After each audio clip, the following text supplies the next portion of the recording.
Hello everyone, ಇವತ್ತು ನಾನು special ಬದನೆಕಾಯಿ ಚಟ್ನಿ ಮಾಡೋದು ಹೇಗೆ ಅಂತ ಹೇಳ್ಕೊಡ್ತೀನಿ. ಮೊದಲಿಗೆ ತೊಳೆದಿಟ್ಕೊಂಡಿದ್ದೀನಿ ಬದನೆಕಾಯಿ, ಅದನ್ನು ಈ ಥರ ಕಟ್ ಮಾಡ್ಕೋಬೇಕು. ನೋಡಿ, ಈ ಥರ ಕಟ್ ಮಾಡ್ಕೊಳ್ತಾ ಇದ್ದೀನಿ.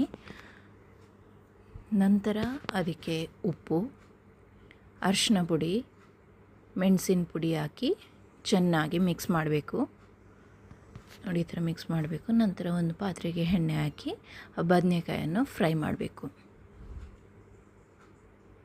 ನಾನು ಈ ಥರ ಬದನೆಕಾಯಿನ ಹಾಕ್ಕೊಳ್ತಾ ಇದ್ದೀನಿ ಫ್ರೈ ಮಾಡಲಿಕ್ಕೆ. ನಂತರ ಮುಚ್ಚಿಡೋಣ.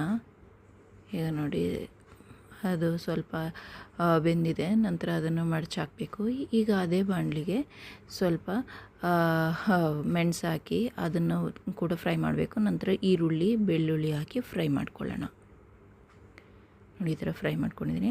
ನಂತರ ಮಿಕ್ಸಿಗೆ ಮೆಣಸು ಹಾಗೂ ಬೆಳ್ಳುಳ್ಳಿಯನ್ನು ಮಿಕ್ಸಿ ಮಾಡಿ ಅದನ್ನೊಂದು ಪಾತ್ರೆಗೆ ಹಾಕಿ ಈರುಳ್ಳಿ ಹಾಗೂ ಫ್ರೈ ಮಾಡಿದಂಥ ಈರುಳ್ಳಿ ಹಾಗೂ ಬದನೆಕಾಯನ್ನು ಹಾಕಿ ಚೆನ್ನಾಗಿ ಮಿಕ್ಸ್ ಮಾಡಬೇಕು. ನೋಡಿ, ಈ ಥರ ಚೆನ್ನಾಗಿ ಬಂದಿದೆ. ಟೇಸ್ಟು ಕೂಡ ತುಂಬ ಚೆನ್ನಾಗಿದೆ. ಅನ್ನ ಕಲಿಸ್ಕೊಂಡು ಹಾಕಿದ್ರೆ ತುಂಬ ಟೇಸ್ಟಿಯಾಗಿರುತ್ತೆ. ಟ್ರೈ